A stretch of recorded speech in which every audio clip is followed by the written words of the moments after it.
And so then you're kind of dealing with gut health, and that becomes perhaps central to how you start to treat. And everyone has a gut, and everyone's eating.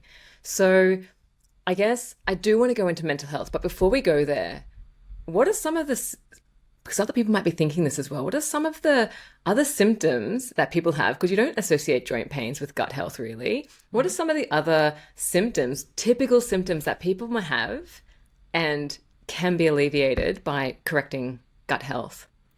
So many people associate, leaky gut and gut problems with gut problems, Mm. diarrhea, constipation, bloating after eating, pain with eating, um, heartburn, indigestion, things like that. But there are many what we call extra gut manifestations, extra meaning outside of the gut. So you can work Mm. down from your head all the way down to your toes, and you would find something in every single one of those organs that is affected by the gut, including things like brain fog, migraines, Mm. sinus congestion, cough, um, things like eczema, acne. Mm. So neuropathies, restless leg syndrome, so many things, and obviously the joint pains. So yes, I'll give you a typical example of women who come in with severe period pain and really heavy flow, or even some of my PCOS patients. We ignore the female complaints until we heal the gut, because a lot of times when we heal the gut, even if they have no gut complaints, we Mm. look at gut microbiome, we do stool studies, we do all these amazing, fantastic labs. We heal the gut and then we push restart what's left over of their original complaints. And many times their periods are better, they've lost Mm. weight, their stress is down, and they have no idea the correlation with the stress and the gut. And they don't, because it's invisible. You don't Mm. associate gut health with mental health. Yeah. If you're like most people that tune into the Health After 30 podcast, you know that good health and quality of life go hand in hand. And rather than focusing on our lifespan, we want to start focusing on our health span. How can we get into old age and keep up with the things that we love? How do we promote longevity?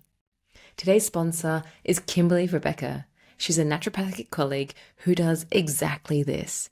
She uses peptide bioregulators with a longevity protocol to enhance energy, increase mental focus, and balance our hormones as we age. If this is something you want, if thriving in old age speaks to you, then please check out all the links below and see if Kimberly can help you today. So what is the connection there? Because mental health is it's a it's a very big topic, whether it's mental health, anxiety, coping with stress. We're trying to do all these things and very often we're not even thinking about the gut. So where do we make that connection, or how can we make that connection, I guess? And then what can we do about it? But firstly, how do we make that connection? Yeah. So going back to one of my patients who I couldn't unlock, we'll call her Heather. She's still a patient now, so we're still working through this. But this is how powerful the gut is with mental health. And this particular Heather is a very stressed out person who is has a very high demanding job, and a job she doesn't like. That's the problem, is when you're stuck and, a large part of your day, she's very successful, Be there. but she hates what Mm. she's doing and she feels stuck. I mean, you go to school for 8 years and you're stuck in this job that you hate. And, so Mm. anyway, the majority of her day is stressed out, and it's also a very stressful job. And so for her to finally understand the connection between the gut and the brain was very profound. And that is when we finally started sort of breaking the wall of getting some relief for her. She actually ended up making a career change, and she's back in school to do what she's really passionate about. Now, that's a really big deal, because, Mm. you don't just go to school for 8 years and then just give it up, right? So Mm. that was a really big deal for her, but she's now and she's still younger, so this is really good, perfect timing for her. So she can, start doing this new job, and she's finally getting some relief from these gut issues that she's had for years. I mean, since she was a teenager. So I would, if you don't mind, I would like to sort of just draw a diagram of a couple key concepts that we really need to understand before we jump into how the mind affects the gut. So I just want to sort of draw a little anatomy, if you don't mind. Let me do this. This is your central nervous system. This is your, this is your brain. Okay. In your brain, you have something called the HPA axis, which is part of your, what we call your limbic system. Your limbic system is the part of your brain, a collection area of a part of your brain that responds to stress.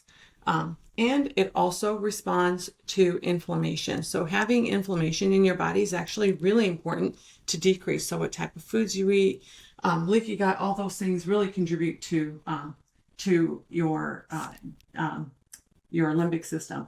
HPA axis is what ultimately the hypothalamus, pituitary, and adrenal glands is ultimately what produces a hormone called cortisol. Stress hormone. This hormone is really important, okay? This is your stress hormone, okay? So this is what's coming from the central nervous system. Now, you also have something called the enteric nervous system.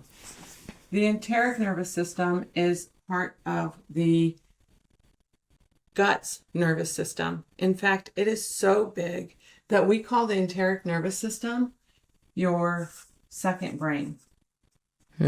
Because there are so many neurons lining the entire intestinal gut.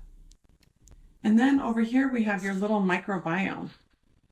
And this is where a lot of medicine right now is being researched. What we're finding is the microbiome, the little gut bacteria you have in your gut, are actually communicating to the brain and to the and the second brain. There's a bidirectional communication between all of these things.